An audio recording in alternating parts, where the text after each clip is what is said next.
स्वदेश आवर में ब्रेक के बाद आपका स्वागत है और अब चलते हैं युद्ध भूमि से जुड़ी खबर के पास, जहां पे शांति की पहल और रूस पर दबाव बनाने की तमाम कोशिशों के बावजूद रूस और यूक्रेन की जंग थमती नजर नहीं आ रही है। न सिर्फ यूक्रेन के सैनिक ठिकाने बल्कि रूसी मिसाइल के निशाने पर अब एटॉमिक पावर प्लांट भी आ गए हैं। रूस और यूक्रेन के घमासान पर देखिए हमारी ये खास पेशकश।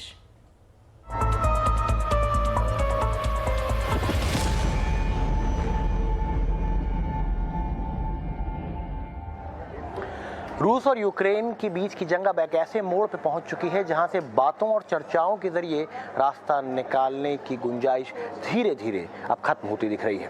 रूस ने यूक्रेन में मौजूद पावर प्लांट पर मिसाइल दाग दिए, जिससे पूरी दुनिया की धड़कनें थम गई। एक ऐसी अनहोनी जो होते होते बच गई, एक बड़ी मानवीय त्रासदी का दाग दुनिया के दामन पर रख जाता। देखिए ये रिपोर्ट। ज़पोरिज़िया न्यूक्लियर प्लांट में आग।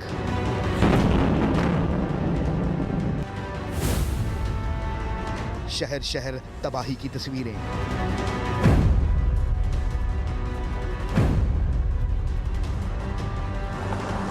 महायुद्ध में बदली दो देशों की जंग।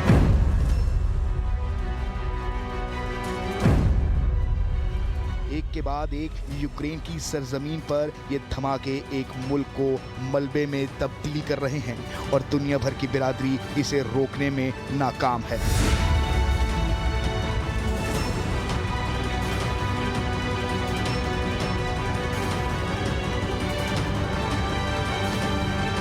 इस ढहती इमारतों के बीच यूक्रेन के लोगों की उम्मीदें भी अब निस्तो नाबूद हो चुकी हैं। मिल बैठकर रास्ता निकालने की दो कोशिशों के बावजूद यूक्रेन के राष्ट्रपति ज़ेलेंस्की का दावा है कि रूस ने यूक्रेन के ज़पोरिज़िया न्यूक्लियर प्लांट पर बमबारी की है। ज़ेलेंस्की का कहना है कि रूस ने न्यूक्लियर पावर प्लांट पर मिसाइल से हमला किया है। इस बात का डर भी जाहिर किया कि अगर परमाणु धमाका हुआ तो पूरा यूरोप तबाह हो जाएगा। Європа зараз повинна прокинутися. Горить найбільша атомна станція Європи. Прямо зараз російські танки розстрілюють атомні блоки. Це танки обладнані тепловізорами. Тобто вони знають, куди стріляють. Вони до цього готувалися. Жодна держава, окрім Росії, ніколи не обстрілювала атомні енергоблоки. Вперше в нашій історії, в історії людства, держава-терорист вдалася і до ядерного терору. Європейці, прокиньтесь, будь ласка, говоріть своїм політикам. Російські війська обстрілюють атомну станцію в Україні. जिस परमाणु पावर प्लांट पर रूस के हमले की बात कही जा रही है वो यूरोप का सबसे बड़ा पावर प्लांट है। कहा यह जा रहा है कि रूसी सेना ने यूक्रेन के इस परमाणु पावर प्लांट को हमले के बाद अपने कब्जे में ले लिया है। यही वजह है कि दुनिया के बड़े बड़े मुल्कों के तख्त हिल गए हैं। The Russian economy is reeling and Putin alone is the one to blame. Together with our allies, we're providing support to the Ukrainians in their fight for freedom. America और यूके तुरंत एक्शन में आए। यूक्रेनी राष्ट्रपति Zelensky ने America के राष्ट्रपति Joe Biden से फोन पर बात की है। He miscalculated the strength of the Ukrainian resistance, and he also miscalculated and underestimated the strength of Western unity and Western resolve. Britain के PM Boris Johnson, German vice chancellor Olaf समेत कई नेताओं को भी फोन किए गए हैं। Ukraine की तरफ से न्यूक्लियर पावर प्लांट पर हमले का एक वीडियो भी शेयर किया गया है।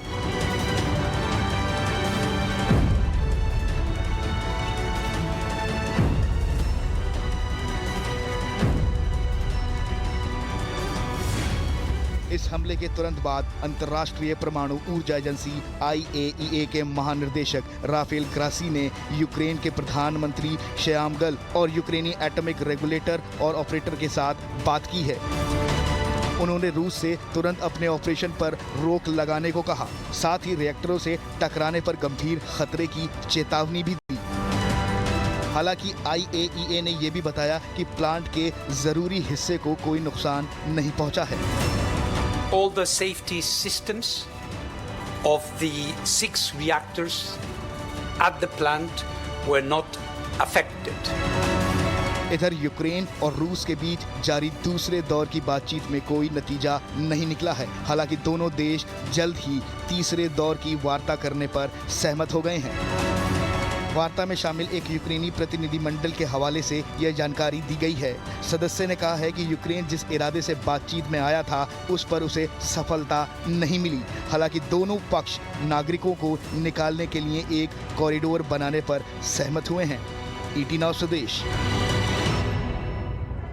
मारूफ सर, मेरा पहला सवाल आपसे है और मैं समझना ये चाहता हूँ कि क्या ये जो न्यूक्लियर जो अटैक था न्यूक्लियर पावर प्लांट पे होते होते बचा है, या रूस के द्वारा दिखाया गया है कि हम वहाँ कर सकते थे लेकिन हमने आसपास के इलाकों में बमबारी करी है? देखिए, आपने तो दो रास्ते दिखाए हैं कि जो हमारी समझ में ये अटैक है या हुआ है। तीसरा एक रूस की तरफ से कहना है कि इस पावर प्लांट के ऊपर यूक्रेन ने एक हमला किया है, दिखाने के लिए कि रूस आगे बढ़ रहा है और रूस को जितना जल्द आप रोक सकें रोकें, नहीं तो यूरोप के पूरे अंदर बहुत किस्म के हादसे हो सकते हैं। न्यूक्लियर बिजली जिसके ऊपर ज्यादातर यूरोप चलता है वो रुक जा सकती है। तो ये डर जो है बैठा के भी यूरोपियन देशों को अंदर लाने का एक तरीका हो सकता है। अब क्या सच है? देखिए, लड़ाई में कहते हैं कि सबसे बड़ी चोट पहुंचती है सच को। आगे जाके पता चलेगा कि क्या हो रहा है, लेकिन मैं जितना देख रहा हूं मुझे 3-4 चीजें समझ में आ रही। अगर आप मैप देखें यूक्रेन का और आज तक देखें कि कहां कहां रूस की सेना बढ़ती हुई आई है, तो तकरीबन सारा इलाका जो यूक्रेन का बॉर्डर जो है, कीव से लेके आगे रूस की तरफ जाते हुए और नीचे समुद्रों की तरफ सी ऑफ आज़ोव की तरफ जाए और फिर ब्लैक सी की तरफ जाए, वो पूरा बॉर्डर का इलाका जो है कई कई किलोमीटर तक रूस की सेना ने कब्जा कर लिया है। तो एक किस्म से जो बॉर्डर है यूक्रेन का, उस बॉर्डर का ईस्टर्न बॉर्डर के इलाके में एक मोटा सा बेल्ट बना दिया है जिसमें तकरीबन चारों तरफ रूस की सेना फैली हुई है। तो बहुत सी चीजें जो नजर आ रही हैं, वो पहली बात तो मुझे ये मेरे दिमाग में आ गई है कि जितना अमेरिकी और यूरोप के इंटेलिजेंस के शख्स हैं जिन्होंने हिसाब लगाया, जो ऐलान किया है, इनके सारे समझ और कैलकुलेशन से अलग पुतिन साहब और इनका हमला चल रहा है। हाँ, हमला कई जगह रुक गया है, रुकावटें मिली हैं, क्योंकि ना पुतिन ने, ना रूसी सेना ने, ना दुनिया ने ये उम्मीद की थी कि यूक्रेन के लोग इस तरह डट के लड़ेंगे। लेकिन वो लड़ाई ज्यादातर जो है अभी कीव जो कैपिटल सिटी है उसके अंदर और आसपास हो रही है। बाकी के बहुत से शहर एक के बाद एक गिर रहे हैं रूस के कब्जे में।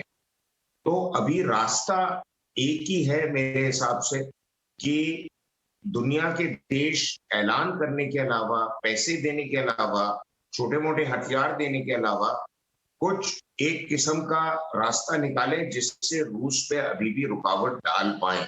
और रास्ता यही है, ये सब इनका जो बार बार कहना है कि साहब जो नेटो का हिस्सा है वो देश तो लड़ नहीं सकता। मेरे ख्याल से ये एक इन्होंने अपने आप को बच के निकलने का एक रास्ता निकाला है। नेटो का जो क्लॉज है वो क्या है?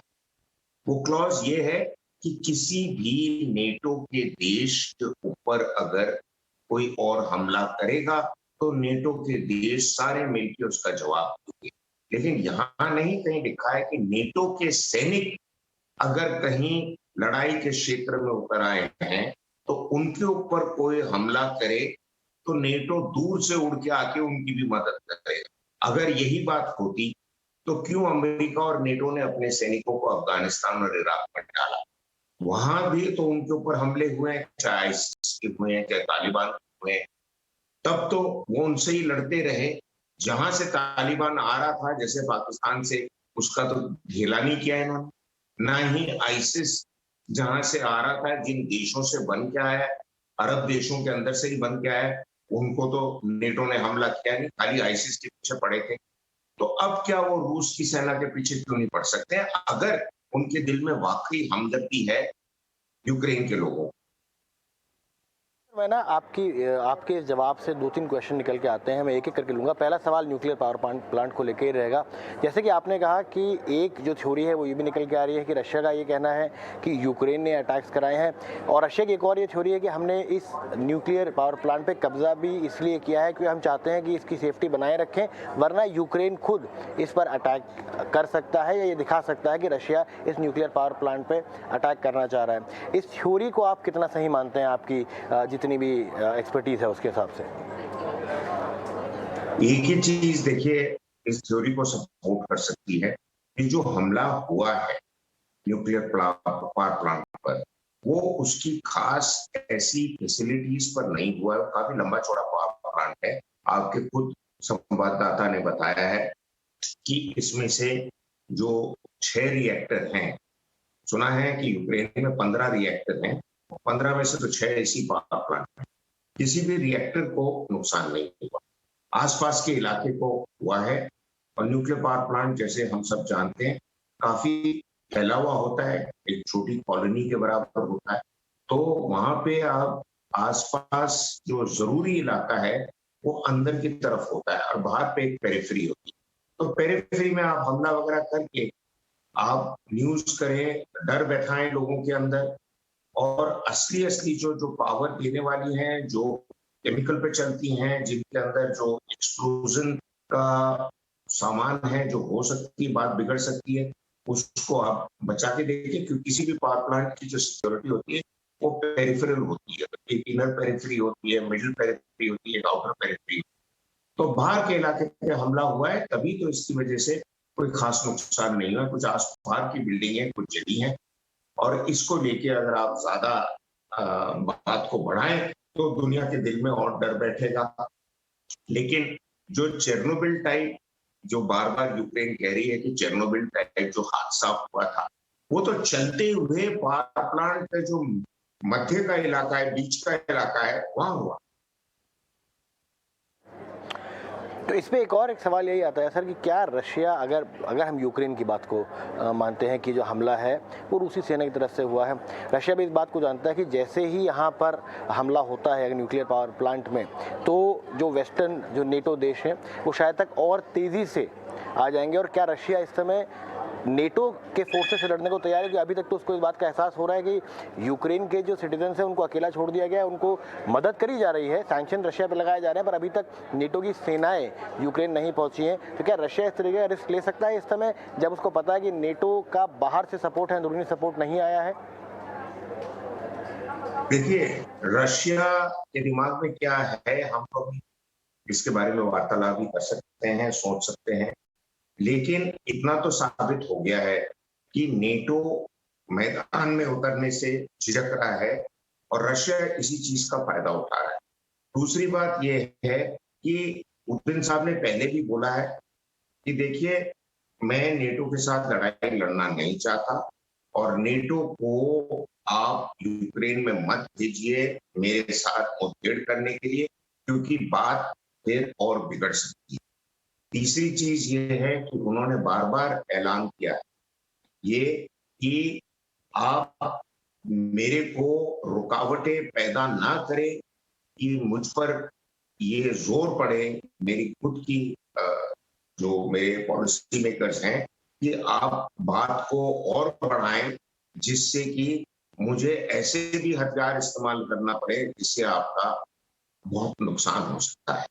और ये हम खाली जमीनी लड़ाई न देखें, हमें देखना चाहिए कि लड़ाई के मल्टीपल डायमेंशन, यानी कि एक डायमेंशन हो सकता है।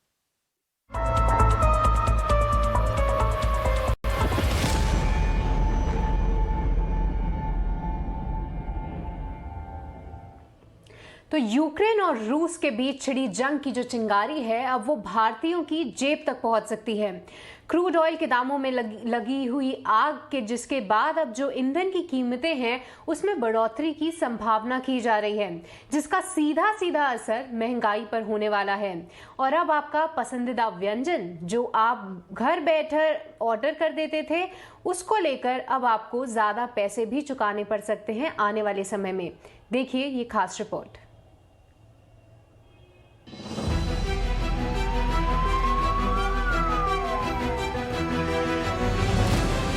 कोरोना की तीसरी लहर के बाद जहां होटल्स और रेस्टोरेंट्स की रौनक एक बार फिर से लौट रही थी और लोग घरों से निकलकर अपनों के साथ कुछ पल बिताने के लिए रेस्टोरेंट और होटल्स का रुख कर रहे थे, तो वहीं अब रेस्टोरेंट अपने मेन्यू की कीमतों में थोड़ी सी बढ़ोतरी की मूड में नजर आ रहे हैं।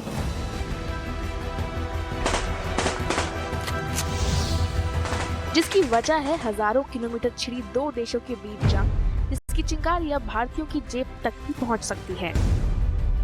दरअसल रूस और यूक्रेन के बीच जारी संघर्ष तेज हो चुका है और इसके साथ ही कच्चे तेल के दाम में भी आग लग गई है। बुधवार को ब्रेंट क्रूड की कीमत में $5 प्रति बैरल का इजाफा हुआ और वह अपने ऑल टाइम हाई पर पहुंच गया। इस जोरदार तेजी के बाद अंतर्राष्ट्रीय बाजार में कच्चे तेल की कीमत $110 प्रति बैरल के पार पहुंच चुकी है। इसका भारत समेत दूसरे देशों पर बुरा असर होने वाला है। विशेषज्ञों की माने तो अगर रूस और यूक्रेन के बीच जंग और आगे बढ़ती है तो कच्चे तेल के दाम और बढ़ सकते हैं। इससे भारत में पेट्रोल और डीजल की कीमतों पर बुरा असर पड़ेगा और ये 10 से 15 रुपए तक महंगे हो सकते हैं। यानी साफ शब्दों में कहें तो कच्चे तेल में लगी ये आग भारत को भी झुलसाने वाली है। और रेस्टोरेंट के इनपुट कॉस्ट बढ़ने के साथ ही ग्राहकों के खाने का भी जायका बिगड़ सकता है। मैंने खाना ऑर्डर कर दिया था, खाना बन रहा और खुशबू बहुत लाजवाब आ रही है, लेकिन जो खुशबू के साथ ही एक चिंताजनक बात है वो है जो जिस तरह का इनपुट कॉस्ट रेस्टोरेंट्स के लिए बढ़ने वाला है। पहली बात, जो क्रूड है वो $100 के पार जा चुका है और इसका जो रेस्टोरेंट्स पर असर है, रेस्टोरेंट्स मानते हैं कि अगले कुछ हफ्तों में ही जो पेट्रोल डीजल की कीमतें हैं उस पर इसका असर देखने को मिलेगा, जिससे जो ट्रांसपोर्टेशन है या सब्जियों के दाम हैं वो सब महंगे होंगे। दूसरा, जो हम लोग जियोपॉलिटिकल सिचुएशन हमने देखी है उसकी वजह से एडिबल ऑयल्स या जो खाने के तेल हैं वो महंगे होने वाले हैं।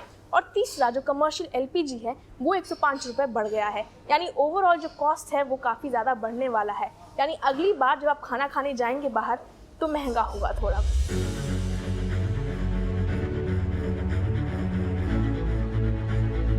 दरअसल पेट्रोल डीजल के दाम बढ़ने से पहले ही रेस्टोरेंट होटल्स ने अपनी कमर कस ली है। यानी आने वाली महंगाई का असर अब सीधे सीधे आपके जायके पर होने वाला है। वहीं इसके साथ ही कमर्शियल सिलेंडर पर मंगलवार को 105 रुपए की बढ़ोतरी की गई है, जिसके बाद अब कमर्शियल सिलेंडर 2000 रुपए से ऊपर मिल रहा है। अगर पिछले 6 महीनों में कमर्शियल सिलेंडर की कीमतों में बढ़ोतरी पर नजर डालें तो पाएंगे कि 6 महीनों में कमर्शियल सिलेंडर के दाम करीब 278 रुपए बढ़ाए गए हैं। जहां एक और कमर्शियल सिलेंडर अक्टूबर में 1771 रुपए के करीब था, तो वहीं नवंबर में 2038 रुपए का हो गया। इसके बाद दिसंबर में 2129 रुपए, जनवरी में 2036 रुपए 50 पैसे, फरवरी में कुछ राहत के साथ जहां दाम 1944 रुपए 50 पैसे हुए, तो फिर मार्च में 2049 रुपए 50 पैसे पर दाम पहुंच गए हैं।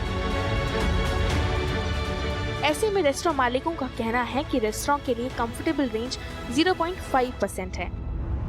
यानी अगर ईंधन की कीमतें 0.5% से ज्यादा बढ़ती हैं, तो रेस्टोरेंट अपने मेन्यू की कीमतों में बढ़ोतरी करने के लिए मजबूर हो सकते हैं। इसके साथ ही अगर कमर्शियल सिलेंडर की कीमतों में बढ़ोतरी आगे भी ऐसे ही जारी रहती है, तो महंगाई के बोझ से ग्राहकों को भी दो चार होना पड़ सकता है। हमने बात की किस तरह से जो कीमतें हैं वो आगे बढ़ सकती हैं, लेकिन हमने कुछ रेस्टोरेंट ओनर से भी बात की। जैसे हमने अंजन चैटर्जी जो CMD हैं स्पेशलिटी रेस्टोरेंट्स के, उनसे बात की। उनका कहना है कि जिस रेंज है वो कंफर्टेबल है वो है 0.5%। यानी अगर जो फ्यूल और पेट्रोल डीजल यानी अगर वो कीमतें 0.5% से भी ज़्यादा बढ़ती हैं तो उनको अपने मेन्यू के प्राइसेस बढ़ाने पड़ेंगे। हमने federation of hotel and restaurant association से भी बात की। उनका भी कहना है, वो कमर्शियल LPG पर बात कर रहे थे कि अगर ये बढ़ी हुई कीमतें आगे जारी रहीं तो उनकी भी काफ़ी ज़्यादा दिक्कत होगा और उन्हें कीमतें बढ़ानी पड़ेगी। हालांकि सभी ने ये डिमांड रखी है कि जो होटल इंडस्ट्री है उसको इनपुट टैक्स क्रेडिट जो है वो वापस सरकार दे और साथ ही थोड़ी और मदद दी जाए ECLH की तरफ से, ताकि जो रेस्टोरेंट है वो कोविड-19 के बाद जो उभरने की कोशिश कर रही है वो पूरा उस तरह से उभर सकें। खुशबू तिवारी साइनिंग ऑफ, बट मेरा खाना इंतज़ार कर रहा है। चलिए अब बात करते हैं रेलवे सेक्टर की, जहां पर रेलवे यात्रियों की जान की हिफाजत रेलवे का कवच करेगा। भारतीय रेलवे ने आज एक नई तकनीक कवच का सफल परीक्षण किया है और ये तकनीक ऐसी है कि अगर आमने सामने दो ट्रेनें आ रही हैं तो अपने आप ही ब्रेक लग जाएंगे और टक्कर नहीं होगी। भारतीय रेलवे को अधिक सुरक्षित बनाया जाए, मॉडर्न बनाया जाए, रेल मुसाफिरों का भरोसा और बढ़ाया जाए, इसके लिए रेलवे ने नई तकनीक का सहारा लिया, जिसका सफल परीक्षण भी किया। नाम है कवच।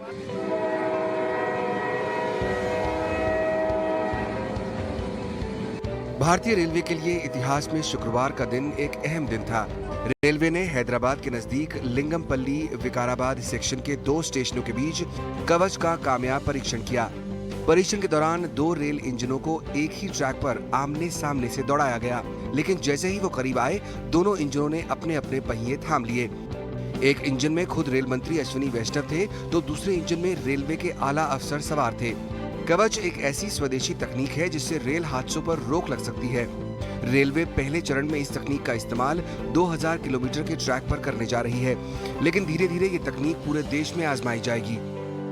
देखिए, प्रधानमंत्री श्री नरेंद्र मोदी जी का क्लियर विजन है कि आत्मनिर्भर भारत में जो हमारी क्रिटिकल टेक्नोलॉजीज़ हैं, सबसे इम्पॉर्टेंट टेक्नोलॉजीज़ हैं, वो देश में डेवलप हो, देश में डिज़ाइन हो और देश के काम आए।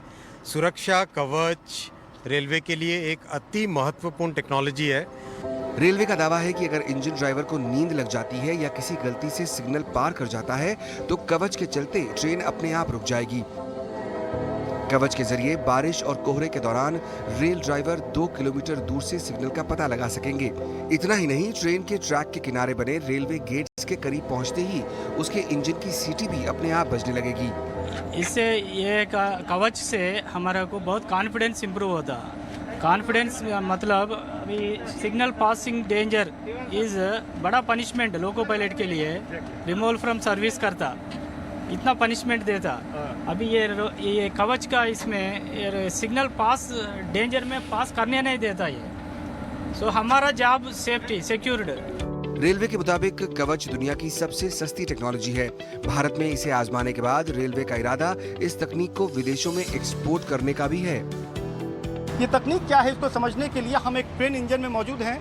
जिस तरीके से आप देखें तो ये इंजन में ये पटरी पर दौड़ रही है और ये किस तरीके से लोको पायलट पूरे ट्रेन का संचालन यहाँ पर मैनुअली ये अभी तक करते हैं, और उसी का एक झलक आप देख रहे हैं कि किस तरीके से मैनुअली ट्रेन ऑपरेट की जाती है। लेकिन कवच नई तकनीक क्या है वो आप देखें कि कवच के तहत ये एक नया सिस्टम यहाँ पर रखा गया है, जिसमें पूरी जानकारी, पूरे ट्रेन ऑपरेशंस की जानकारी यहाँ पर आपको दिखाई देगी। मसलन कितना डिस्टेंस और ट्रैवल करना बाकी है, स्पीड क्या है, आने वाला ट्रेन का जो सिग्नल है वो किस कलर का है, रेड, येलो या ग्रीन, वो भी यहाँ पर दिखाई देगा। तो पूरी जानकारी यहाँ पर ड्राइवर को आसानी से उपलब्ध होगी।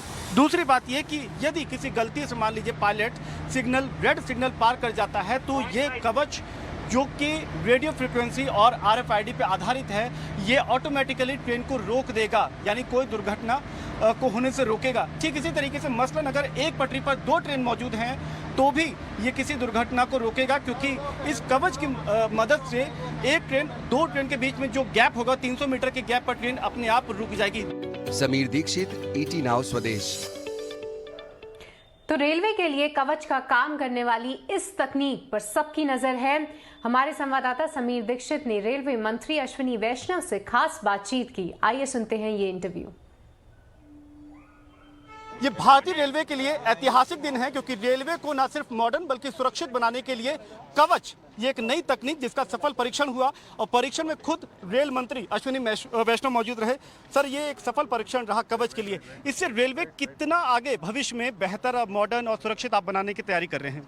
देखिए, प्रधानमंत्री श्री नरेंद्र मोदी जी का क्लियर विजन है कि आत्मनिर्भर भारत में जो हमारी क्रिटिकल टेक्नोलॉजीज़ हैं, सबसे इम्पॉर्टेंट टेक्नोलॉजीज़ हैं, वो देश में डेवलप हो, देश में डिज़ाइन हो और देश के काम आए। सुरक्षा कवच रेलवे के लिए एक अति महत्वपूर्ण टेक्नोलॉजी है, जो आज आपने टेस्टिंग में देखा। एक ही ट्रैक पे 2 ट्रेन एक साथ अगर आती है तो पहले ही अपने आप बिना ड्राइवर के ब्रेक लगाए अपने आप दोनों की दोनों ट्रेन्स रुक जाती है। आपने पहले, इससे पहले वाले सेक्शन में देखा, अगर रेड लाइट, रेड सिग्नल अगर आता है, उससे पहले ट्रेन अपने आप बंद हो जाती है। हर तरह की फैसिलिटी, जैसे आपने देखा कि अगर गेट अगर कोई आता है तो उस वक्त अपने आप ही ट्रेन का जो विसल है वो बजने लग जाता है। तो ये एक बहुत बड़ी टेक्नोलॉजी है, बहुत बड़ा बड़ा संतोषजनक है कि ये प्रयोग सफल हुआ। अब इसे बड़े पैमाने पे लगाया जाएगा। क्योंकि यही भी पूछना चाहता है, सफल तो हो गया आपका परीक्षण, अब इसको रोल आउट करने की जो प्लानिंग है उसको किस तरीके से? इस वर्ष कम से कम 2000 किलोमीटर का टारगेट लेके चल रहे हैं। 2000 किलोमीटर टेरिटरी में लगाना है और उसके बाद में और जैसे एक्सपीरियंस हो जाए उसके बाद में हर साल 4-4, 5-5 हजार किलोमीटर एक्सपोर्ट की भी योजना है? मैंने कई बार बिल्कुल एक्सपोर्ट इसमें करना है। ये टेक्नोलॉजी इतनी अच्छी टेक्नोलॉजी है कि इसको America, South America, North America, Australia, South East Asia, Africa, इन सब जगह एक्सपोर्ट किया जा सकता है। धन्यवाद सर हमसे बात करने के लिए। चलिए अब एक बार फिर महंगाई की तरफ बात करें तो क्रूड की कीमतें लगातार बढ़ रही हैं, बट इसका अल्टरनेटिव क्या है? एनर्जी का कुछ सोर्स तो चाहिए, तो इंजन को लेकर बढ़ती चुनौतियों के बीच रिन्यूएबल एनर्जी ही इकलौता रास्ता है जो आने वाले वक्त की जो ईंधन जरूरतें हैं उनको पूरा कर सकता है। पीएम मोदी ने आज इस दिशा में भारत की ओर से की जा रही कोशिशों का खाका पेश किया। आइए देखते हैं।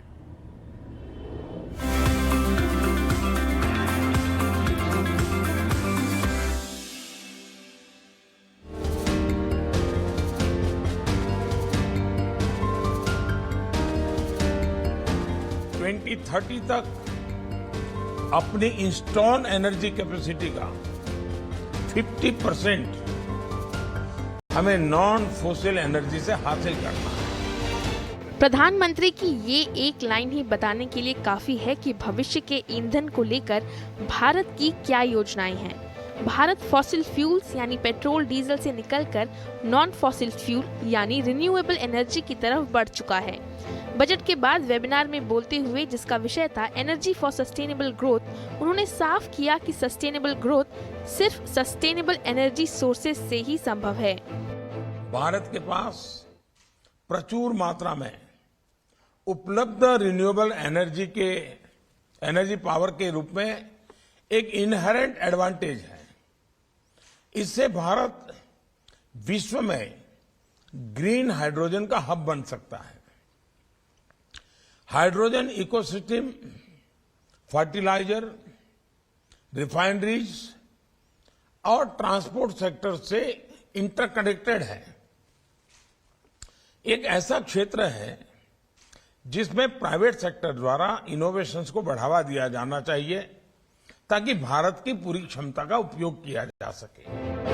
2030 तक अपना ईंधन रिन्यूएबल एनर्जी स्रोतों से हासिल करने के लिए उन्होंने हाइड्रोजन इकोसिस्टम बनाने पर जोर दिया। इसके लिए उन्होंने निजी कंपनियों से आगे आने की भी अपील की। उन्होंने कहा कि हर घर को अपना सोलर ट्री विकसित करना चाहिए जो 15% तक की बिजली बचाने में योगदान दे सके। ये पर्यावरण के लिए भी अच्छा होगा और देश के भविष्य को खुशहाल बनाने में मदद करेगा। एक बड़ा चैलेंज एनर्जी स्टोरेज को लेकर भी है। इसके लिए भी सॉल्यूशन तलाशने के लिए बजट में स्टोरेज कैपेसिटी में ग्रोथ को बनाए रखने वाली बड़ी प्रायोरिटी दी गई है। इस वर्ष के बजट में बैटरी स्वैपिंग पॉलिसी और इंटर ऑपरेटेबिलिटी स्टैंडर्ड्स के बारे में प्रोविजन किए गए हैं। इस वक्त पेट्रोल और डीजल की बढ़ती कीमतों के विकल्प के तौर पर इलेक्ट्रिक व्हीकल को देखा जा रहा है। इसमें तेजी लाने के लिए पीएम मोदी ने कहा कि बैटरी स्वैपिंग नीति पर विशेष ध्यान दिया गया है और हमारी ऊर्जा दक्षता क्षमताओं को बढ़ा सकती है। इस वर्ष के बजट में बैटरी स्वैपिंग पॉलिसी और इंटर ऑपरेटेबिलिटी स्टैंडर्ड्स के बारे में प्रोविजन किए गए हैं। इनसे भारत में इलेक्ट्रिक व्हीकल के इस्तेमाल में आने वाली दिक्कतें कम होगी। प्लग इन चार्जिंग में ज्यादा समय और ज्यादा कीमत लगती है क्योंकि इलेक्ट्रिक व्हीकल की कीमत में 40-50% बैटरी की कीमत होती है। इसलिए स्वैपिंग से इलेक्ट्रिक व्हीकल की अपफ्रंट कॉस्ट कम हो जाएगी। सरकार पेट्रोल में एथेनॉल ब्लेंडिंग पर भी जोर शोर से काम कर रही है। प्रधानमंत्री मोदी ने कहा कि एथेनॉल ब्लेंडिंग का काम भी मिशन मोड पर रखा गया है। आप देखते हैं बड़े मिशन मोड में इथेनॉल ब्लेंडिंग को भी निरंतर बढ़ावा दे रही है। इस बजट में अनब्लेंडेड फ्यूल पर एक्स्ट्रा डिफरेंशियल एक्साइज ड्यूटी का प्रोविजन किया गया है। हमें अपनी शुगर मिल्स और डिस्टिलरीज को और अधिक आधुनिक बनाने की जरूरत है। इसमें भी टेक्नोलॉजी अपग्रेडेशन आवश्यक है। इसके लिए हमें ऐसे डिस्टिलिंग प्रोसेसेस पर काम करना होगा जिनसे पोटाश और कंपोस्ट बायोगैस जैसे बाय प्रोडक्ट्स भी हमें अतिरिक्त प्राप्त हो। भारत 2030 तक कैसे अपनी निर्भरता फॉसिल फ्यूल से घटाकर आधी कर लेगा और अपनी जरूरतें रिन्यूएबल एनर्जी से पूरा करेगा, पीएम मोदी ने इसका रोड मैप दुनिया के सामने रखा है। इस पर काम भी शुरू हो चुका है। ब्यूरो रिपोर्ट, ET Now स्वदेश। तो चलिए, स्वदेश आर के इस बुलेटिन को यहीं पे समाप्त करने का वक्त हो चला है, पर जाते जाते आपको छोड़ जाते हैं बद्रीनाथ में हो रही बर्फबारी के कुछ हसीन नजारों के साथ।